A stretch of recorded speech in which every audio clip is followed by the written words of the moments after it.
Il y a deux types de mémoire centrale, en fait deux technologies de fabrication des RAM, les mémoires statiques et les mémoires dynamiques.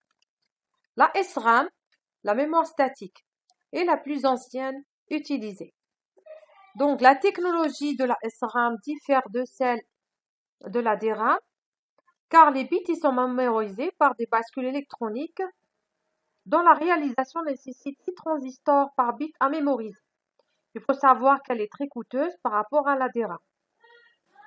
Les informations restent mémorisées tant que le composant est sous tension. Donc, il n'y a pas de perte d'informations tant que la machine est allumée. Les cartes mères utilisent une SRAM construite en technologie CMOS et munie d'une pile pour conserver de manière non volatile les données de configuration setup du BIOS.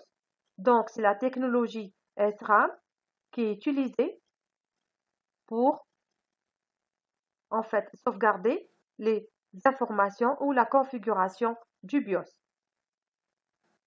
Alors, le circuit de cette RAM CMOS est associé au circuit d'horloge qui, lui, a aussi besoin de la pile pour fonctionner en permanence quand l'ordinateur est éteint. Donc, la SRAM est utilisée dans la technologie CMOS pour sauvegarder les paramètres du BIOS. Elle est très rapide et c'est pour cela qu'elle est souvent utilisée ou elle sert également en mémoire cache que l'on va voir tout à l'heure. Le deuxième type de mémoire centrale est la DRAM. D qui veut dire dynamique. La technologie est différente. Tout d'abord, il faut savoir que cette DRAM est moins coûteuse que la SRAM. Et donc, elle permet de faire des composants de plus haute densité et dont le coût est moindre.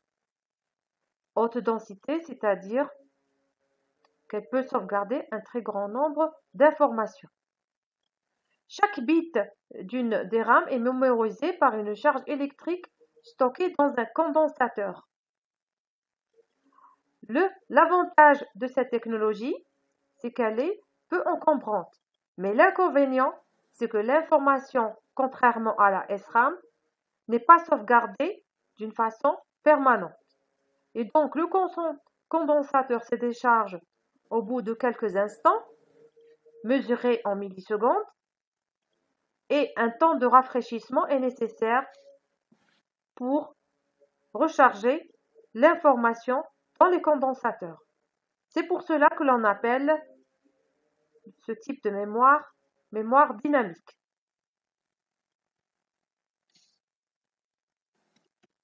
Nous avons ici un tableau récapitulatif ou bien un tableau de comparaison entre la SRAM et la DRAM par rapport à la vitesse, la taille, le coût et autres.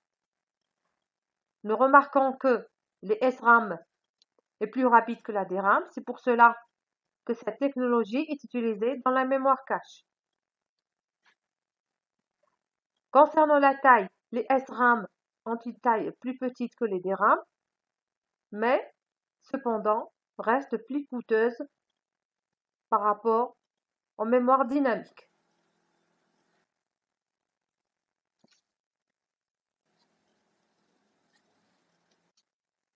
Nous allons voir comment est organisée une mémoire centrale. Nous avons dans ce tableau une illustration d'une mémoire centrale. Dans cette colonne de gauche, nous avons les adresses mémoire.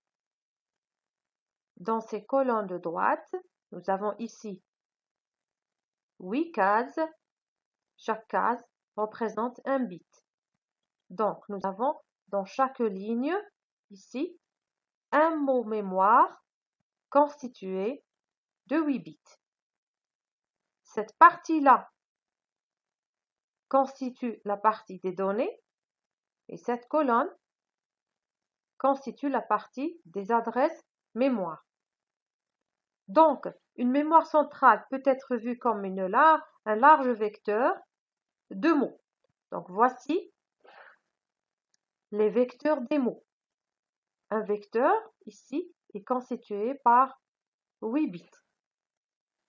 Un mot mémoire stocke une information sur n bits.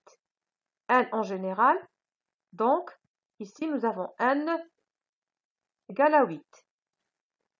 Un mot mémoire contient plusieurs cellules mémoire.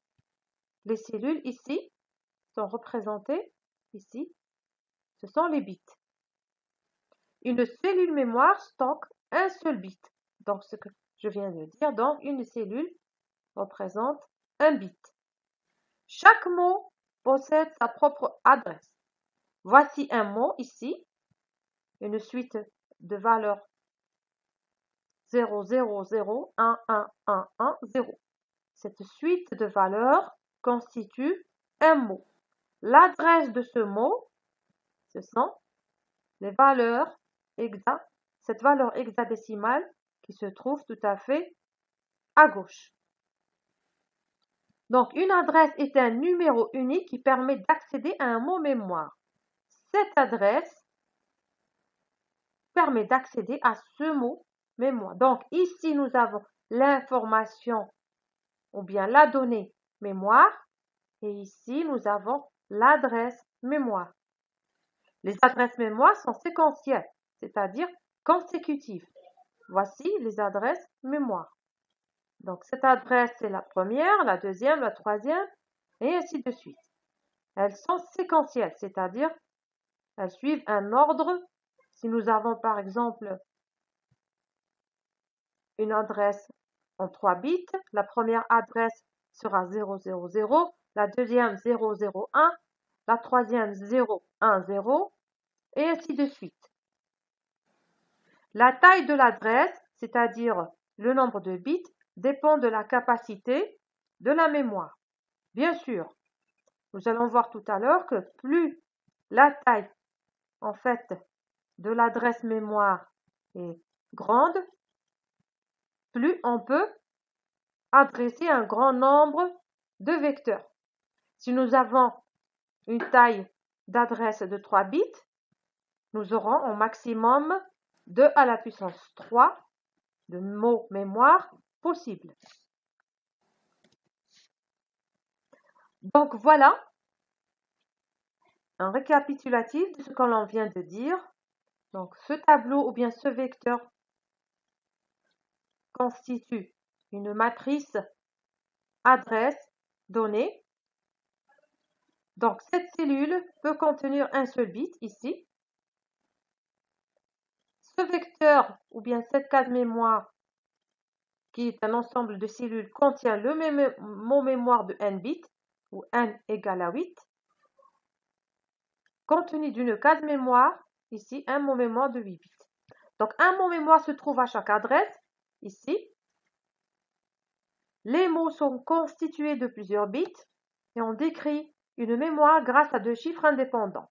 Le nombre d'adresses possibles, dans ce cas-là, nous avons ici 2 à la puissance 16. Pourquoi? Parce que le bus d'adresse, ici, est constitué de 16 bits. C'est-à-dire nous avons 16 cases pour adresser la mémoire. Donc, il y a 2 puissance 16 possibilités d'adresses différentes qui nous donnent un nombre de 65 536 adresses. Donc, cette adresse est la première et celle-là, c'est la dernière. La taille des mots de la mémoire, dans cet exemple, nous avons 8 bits. La mémoire qui peut se lire et s'écrire possède au moins 3 signaux de contrôle du microprocesseur, qui sont la lecture de la mémoire, l'écriture de la mémoire et l'activation de la mémoire, c'est-à-dire soit la mémoire est active, soit inactive, soit enable, soit disable. Donc, l'organisation de la mémoire en fait dépend de la taille du bus d'adresse, c'est-à-dire combien de cases ou bien combien de bits sont nécessaires pour adresser cette mémoire, et la taille du mot mémoire. Donc la taille du mémoire, ici, dans cet exemple, nous avons 8. Donc, Le bus est un ensemble de fils. Quand on dit fil, ici, c'est bits. Le fil, quand on parle de l'électronique, on dit fil de cuivre incrusté dans la carte mère, qui permettent de véhiculer l'information. Le bus se caractérise par le nombre de fils qui le composent. Donc, fil veut dire bit. Si on a un nombre de fils qui est de 64, on dit que le bus, c'est un bus de 64 bits. Avec une adresse de n bits, il est possible de référencer au plus 2 à la puissance n cases mémoire. Donc, je vous ai donné l'exemple de n égale, par exemple, si n égale à 3, la première adresse mémoire, ça sera 001. Ensuite, la première adresse est 000, ensuite 001, 010, ensuite nous aurons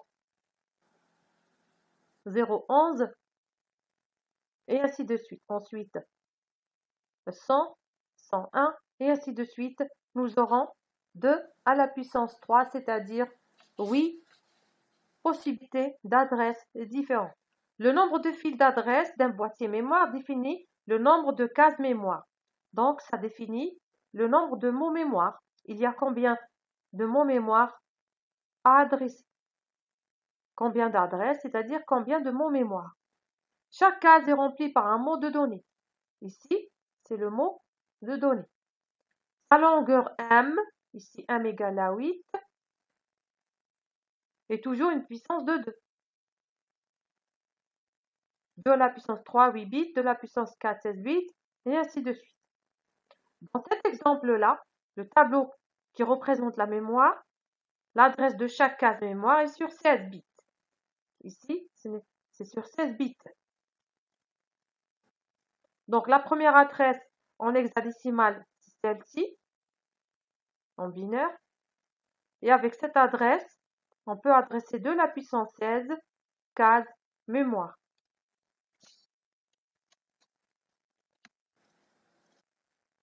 Donc, puisque chaque case mémoire peut stocker 8 bits, c'est-à-dire un octet, qui est la taille d'un seul mot mémoire, quelle serait la taille de toute la mémoire? Donc, il suffit de multiplier 2 à la puissance 16, qui veut dire combien. Ça, c'est combien d'adresses. Et ça, c'est la taille du mot. Donc, le nombre d'adresses multiplié par la taille du mot mémoire nous donne la valeur, enfin la taille de la mémoire complète. Donc, si nous avons 2 à la puissance 16 cases ou bien adresses différentes, il suffit de multiplier chaque adresse désigne un mot mémoire. Il suffit de savoir quelle est la taille du mot mémoire et de multiplier 2 à la puissance 16 par la taille du mot mémoire. Donc, la capacité de la mémoire désigne le volume de données que peut stocker cette mémoire et elle peut être exprimée en bits ou bien en octets ou bien toute autre unité de mesure.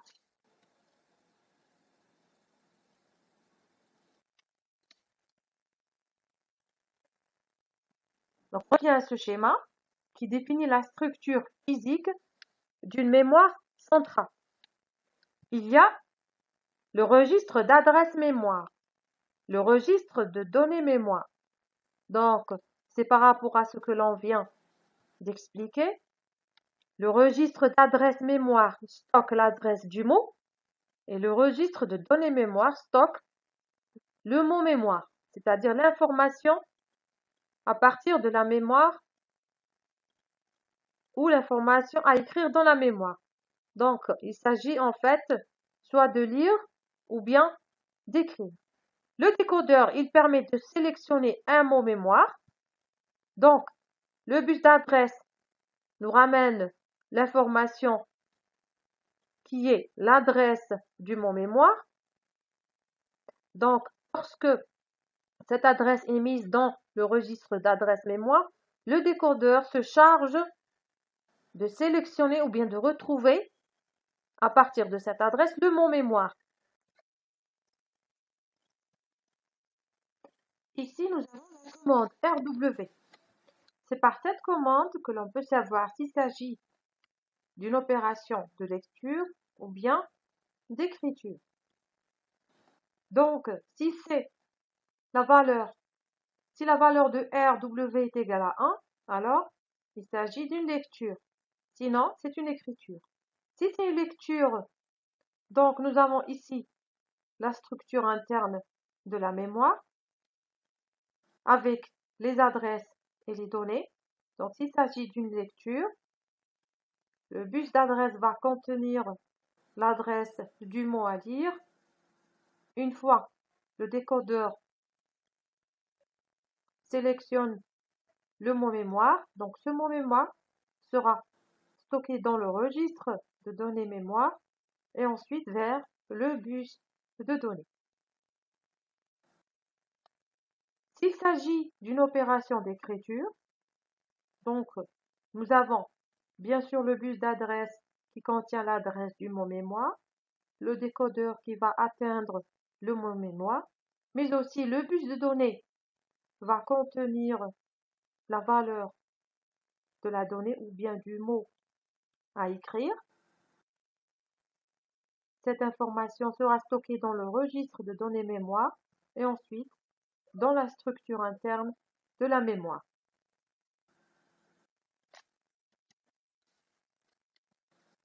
Donc voici notre représentation de la mémoire centrale. Ici, nous avons la partie données et ici la partie instruction. Donc tout cela est considéré comme des mots mémoire. Ici, nous avons les adresses des mots mémoire. Donc, une adresse désigne un mot mémoire. Ce mot peut être considéré comme une donnée, comme par exemple variable, ou bien comme une instruction. Ici, nous allons voir en fait le déroulement d'une opération de lecture ou bien d'une écriture. Comment sélectionner un mot mémoire? Alors, lorsqu'une adresse est chargée dans le registre d'adresse mémoire, ici, donc le registre d'adresse mémoire contient une adresse mémoire. Alors, une fois ce registre contient une adresse, le décodeur va recevoir la même information que celle du registre d'adresse mémoire. À la sortie, le décodeur, nous allons voir une seule sortie qui est active, c'est-à-dire le décodeur va désigner vers quel mot mémoire il faut s'intéresser. Donc ici, dans ce cas-là, nous avons cet exemple. Donc cette sortie va permettre de sélectionner ce mot mémoire. Donc, on récapitule. Le registre d'adresse mémoire contient une adresse mémoire qui sera envoyée au décodeur qui, lui, va sélectionner cette adresse pour arriver enfin au contenu du mot mémoire. Ici, plus précisément, nous avons un exemple d'un bus d'adresse à 4 fils. Donc, il y a 2 à la puissance 4 adresses mémoire possibles. Donc, il y a 4 bits ici. Le mot mémoire, en fait, si vous comptez ici, est constitué par 8 bits.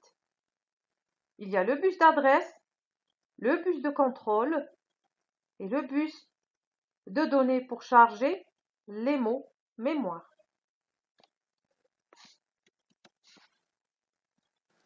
Comment calculer la capacité d'une mémoire centrale?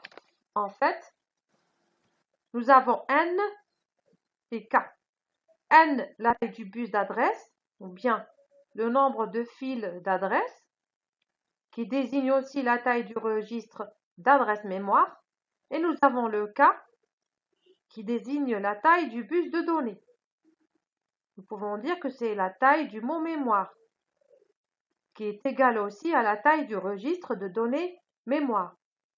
Donc, la capacité de la mémoire centrale, elle est exprimée en nombre de mots mémoire, ou bien en bits, ou bien en toute autre unité de mesure.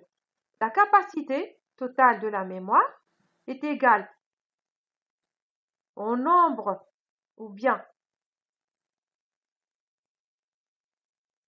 au nombre qui désigne les différentes possibilités d'adresses multiplié par le nombre de mots mémoire. Donc, c'est 2 à la puissance n multiplié par k. Ici, k, c'est le nombre de bits. Donc, soit si vous savez ou bien vous connaissez la taille du mot mémoire, vous dites il y a 2 à la puissance n mots mémoire, par exemple 2 à la puissance 16 mots mémoire. Si vous connaissez la taille du mot mémoire en unité de mesure, vous dites que c'est 2 à la puissance n bits ou bien octets ou bien kilobits ou bien ce que vous avez comme unité de mesure. Un exemple, dans une mémoire, la taille du bus d'adresse est égale à 14, c'est-à-dire nous avons 4 fils de bus d'adresse. Et la taille du bus de données est égale à 4, c'est-à-dire la taille du mot mémoire est égale à 4 bits. Quelle est la capacité de cette mémoire? Donc, nous avons 2 à la puissance 14 possibilités de mots mémoire de 4 bits. Donc, il suffit de multiplier ce nombre par 4 pour avoir la taille en bits, bien sûr. Et vous pouvez le convertir en octets, en kilo-octets ou autre. Voici un deuxième exemple. Cette mémoire possède 8 lignes de données.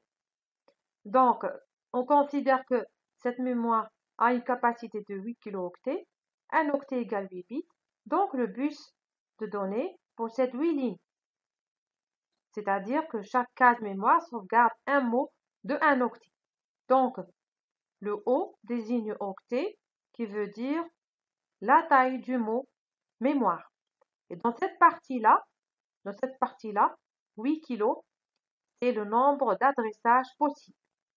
Donc, cette partie désigne la taille du mot et celle-là désigne le nombre d'adresses possibles. On va décortiquer 8 kilos. Donc, cette mémoire stocke 8 kilo-octets qui est égal à 8 multiplié par 2 à la puissance 10. Et donc, si on fait le calcul, on obtient 8192 mots, c'est-à-dire 8 bits, de 8 bits. Alors, ce nombre-là, on le convertit en puissance de 2 et on obtient 2 à la puissance 13 adresses possibles. Donc, lorsque l'on convertit ce nombre en puissance de 2, ici, nous obtenons le fameux nombre d'adresses, ou bien le nombre de lignes d'adresse. Donc, nous avons obtenu 13, donc il y a 13 lignes d'adresse. Donc, la capacité de cette mémoire est de 8192 octets.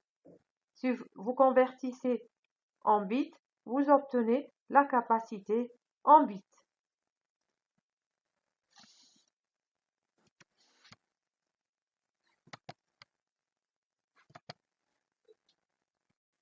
Comment lire une information? Donc, dans une mémoire centrale, il y a des étapes pour la lecture et pour l'écriture. Pour la lecture, premièrement, il faut charger dans le registre d'adresse mémoire l'adresse du mot. Ensuite, lancer la commande de lecture. Et enfin, l'information sera disponible dans le registre de données mémoire au bout d'un certain temps, qui est appelé le temps d'accès.